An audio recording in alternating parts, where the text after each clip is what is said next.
Welcome back to another episode of the Hacklab podcast, where we bring you real conversations with leaders shaping the future of safety and execution excellence.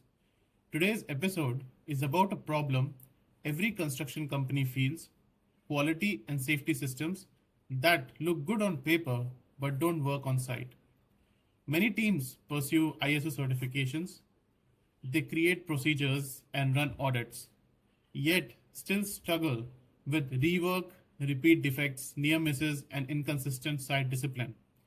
So the real question arises: how do we build ISO systems that are practical, adopted by teams, and improve execution, not slow it down? To unpack this, we are joined by Mr. Vishal Shah, founder of SysTransform Solutions, a civil engineer and ISO consultant who works hands-on with ISO 9001, ISO 14001, and ISO 45001, helping construction and infrastructure organizations design and implement robust QMS and EHS IMS systems, conduct audits and gap assessments, and deliver high impact training. Thank you, Vishal sir, for joining us today. And before we get started, can you please share a bit about yourself? Yes, so as Amber mentioned, I'm Vishal Shah and an independent consultant. I started my consultancy recently, and before that, I am having around 30 plus years of professional experience into construction industry. And I started my entrepreneurship in fields of ISO consultancy, then trainings, then business excellence, etc. So thank you, Amber, for being with us. Perfect, sir. So it's great to have you back. And let's start. So Yeah. when you hear this phrase "first time right" in construction, what does it actually mean in day-to-day site execution? Right. So first time right is a phrase. If you see that it is relatively in recent past, it is being started used very frequently. Right. Now it is important that everyone understands the meaning of first time right. Right. So everyone says first time right, but on site, what does it really mean? That is important. So from quality point of view, first time right means when the work is executed exactly as intended, without assuming that it can be corrected later, right? If I give an example, say I visit a IDIS project where slabs are not in level, and when it is asked to engineer, the engineer will say, I will manage in the plaster, right? So that is not first time right. That is actually first time wrong with adjustment later. So Okay. with the safety point of view, if we see first time right means the job is planned, so nobody has to improvise under the pressure, right? So what happens that suppose we go to site and the worker is climbing the shuttering because the access platform are not ready. He wants to work, but the platform is not ready. If you refer the method statement, it clearly mentions the safe access is to be provided, but it wasn't provided on time. So first time right with respect to safety is right means safety and quality both. Right drawings at the workplace, right materials approved before use, right sequence, and hazards control before work starts. In short, first time right is about preparation. It is not about correction. Okay. So why do many ISO implementations become a documentation exercise instead of performance improvement systems? Yeah, so most ISO systems don't fail. Actually, they are ignored. If we see, so we have seen in the industry that ISO companies take ISO system for certification, and they do have their own reasons to take ISO certification, right? But many a times after taking the ISO certification, the ISO system itself is get ignored, right? So if you you go to any company and you might see impressive manuals, color coded and index and beautifully bounded, etc. So it is not ISO manual. ISO is not about the impressive manuals, right? If you go to the site and ask the engineer which procedure do you use for concreting, so he will smile and say we are doing as per our experience, right? So that is the problem. So what happens that ISO becomes a paperwork when systems are designed in office, not site. Procedures are written to satisfy auditors, not the supervisor or the user. Mm-hmm. And success is measured by certificates, not by performance. So Right, ISO right. is not meant to be a filling system. It should be a decision making system. Mm-hmm. So, in your gap assessments, what are the top three recurring issues you see in contractor QMS and EHS systems? So recurring issue, when we talk about recurring issue, so what happens across projects, location and company sizes, most of the key problems repeat. First and foremost is weak planning. Mm-hmm. Sales and method statements are copied word to word. Even obsolete IS code, etc., are also not revised. Mm-hmm. Then reactive supervision.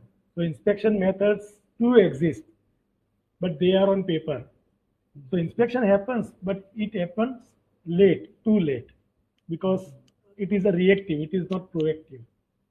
And no learning loop. When I say learning loop, that means every root cause say that the root cause is workers' negligence. So worker is not a negligence. I mean the person. When we talk about a system, then that should not be negligence of person. It Mm-hmm. should be negligence. It is a system failure. So different defect, same explanation, same outcome. So if the system blames people instead of fixing processes, problems will guaranteed repeat. Okay. So, how do you convert ISO requirements into simple site routines that supervisors and engineers actually follow? Correct. So many people feel, particularly in construction industry, that ISO system is for head office, while the work gets on as per the experience and as per आगे से जो चली, I like that meeting is going since years. Mm-hmm. So sites don't follow clauses; they follow habits. Mm-hmm. For example, ISO says operation control. Site routine is 10 minutes pre-task briefing. So if we convert operation control, then inside it will be 10-minute pre-task briefing. It is not the word you have to capture. It is what does the operation control, or what is the meaning the site person should capture. So ISO says competence. So what is competence? The site routine should be who actually has done this work before, Mm-hmm. right? When ISO says monitoring, then what should be the site routine? Daily walk, one observation per engineer, right? The engineers, the site engineers or execution engineers who are working at site, now they don't pick any observation because they feel that if they pick observation, they will be at fault. No, Mm-hmm. it is not that, right? It is monitoring is part of the site execution. So I had simplified a number of pages procedure into one laminated checklist at one of the organization, and it was kept at the pouring location. So compliance shoot up, and not because people became disciplined, but because the system became usable. So Okay. that is this is the way when we can convert ISO clauses into real site examples. Right. So, sir, let's take one example. This is from your experience. So, for example, I am a safety site manager for a construction company, and I come to you for training. ISO training. So, and I tell you that, sir, last year we had multiple accidents on our site, and I really want to learn from you so I can better implement those changes and reduce the accidents to zero. So, what are the top three things you would tell me as a site manager? Right. So, as you rightly mentioned, the three, what three should be the keep your eye open Mm-hmm. for any safety person. Keep the eye open. So, what will happen? They have to change the way they look. So, the people who are at site, right? People who are at site, they will see the activities like a routine activity, but the supervisor or the manager needs to see the activity as as it is happening, and what kind of uh, failure is happening. So they need to see that way, right? Then if we see the same goes with the quality people also, right? So when what we talk about quality people, so why quality people are different from execution people? Ultimately, they both look the workmanship, right? So Hmm. what happens? What the execution people are doing, quality people need to keep check on them, Hmm. so that if any problem is there, before going, the problem is escalated to client, Hmm. the quality person can see it and get it rectified. Hmm. Okay. So when I go back to my site, I can be more vigilant and I can Yes, that teach is the that is the key. Yes, hmm, yes, that is the key. right. I would teach the workers to be more vigilant and to report Yes, every near miss or any small yes. activity that happens. Yeah. So when you talk about near miss, then what is happening that at site also what happens that they feel that if they report near miss, then it will be visualized at a head office that too many accidents or incidents are happening at your site, but they don't understand that near miss are not lagging indicators; they are leading indicators. Mhm. So report as many as near miss possible. Okay. And as a safety manager, I can create a business case stating that we had this much accidents last year and Correct. this many work hours was wasted, which costed this much to the company. And Correct. if I extrapolate that for next 5 to 10 years, if the Yes. same Yes. thing happens, then the business will lose this much amount of money. Yes. So what happened at one company, we did the analysis of the uh, what we can say first aid cases, right? So first aid cases, there may be small minor cuts, etc. So first aid cases analysis was done based on even limbs, where the first aid cases are more, Mhm. and what should be done to lessen those cases. So Mhm. like this, when there is a data is available, but data without analysis, it is just a dump. Okay, okay. So, sir, this is a very important point. I would just like to check with you that when you say data, right? So we should collect data. So we Yes, need those software or sensors to collect or cameras to collect this data. hmm. So do the companies get these solutions from market, the companies which provide these data capturing softwares and stuff like that? Yeah, there are data capturing softwares are there, but again, I will say that unless and until that data is analyzed, it is a dump. So the what should be the flow of Mm-hmm. what should happen to the data when the data is captured? Then data should be analyzed, sorted. I mean, it should be first sorted, then it should be analyzed, and that analysis should be used to improve the process. Right, right, right. Yeah, makes sense. Yeah, without analysis, data it doesn't make any sense. Yeah. Correct. Okay, right. So thank you, sir, for sharing that. So moving forward, why do defects and rework keeps repeating? Yes. So rework is not actually a workmanship issue, it's a system issue. In a way, it's a failure of system. Why? So I just give you an example that on a project, door frames were installed 3 times.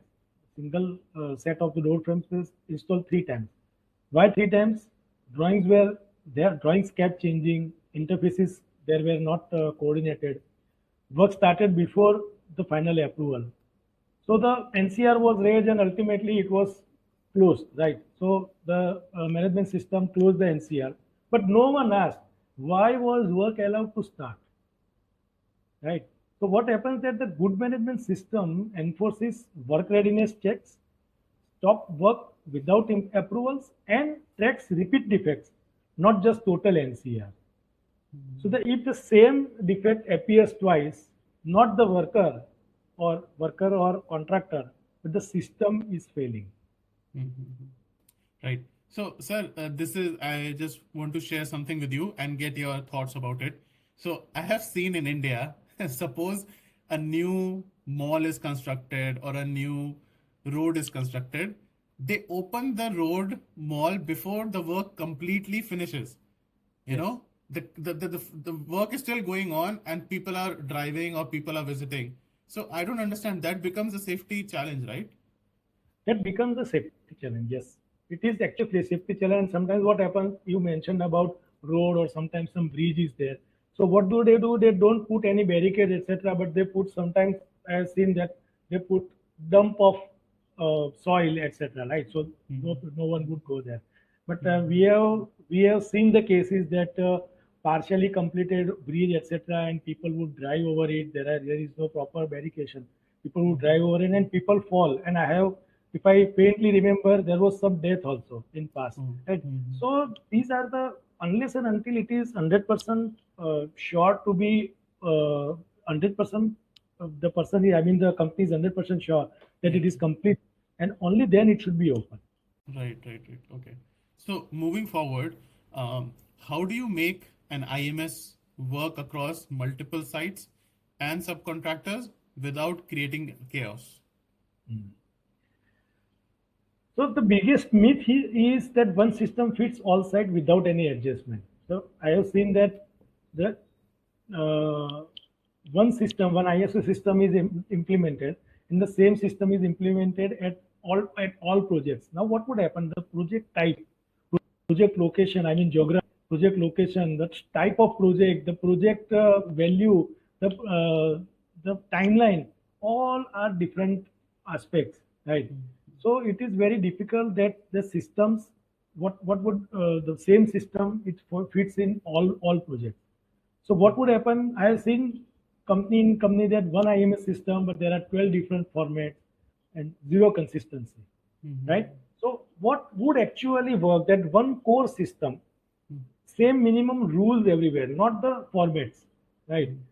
And site-specific risks are added and not reinvented. Now, when we talk about safety, what happens that uh, I have seen in some companies that there is a at head office the HERA is hazard identification and risk assessment register is created and it is sent to site and they will copy paste and they will submit to client. Now they don't check that whether that particular hazard is applicable to that site or not, and some hazard which are not captured in the HERA, they are also applicable in the site. So it should be site specific only, right? So in a multi-site project, what happens that uh, negotiables, non-negotiables have to be enforced. So subcontractors would initially they may resist, but what would happen that productivity and compliance within week they will improve. So consistency creates the control and flexibility creates the adoption. Okay. So, what should an organization measure weekly to know if quality and safety systems are truly improving? Leading indicators. Correct. So if the organization measure only incidents or accidents, the organization is measuring failure. Right? When we are capturing only incidents or accidents, they are actually lagging indicators, failure. Right? So what would happen on one project on paper? Accidents number was zero, but when I do the physical site visit was done, there were of unsafe acts. So what happened? The leading indicators which should be captured there weekly should be activities started with approval plans. Then pre-task briefings have been conducted or not conducted. Are there any repeated NCRs? Then the unsafe condition, closure time of the unsafe conditions. Right? What happens that when the monsoon is there and unsafe condition, if we talk, then electrocution is the biggest threat to human life, right?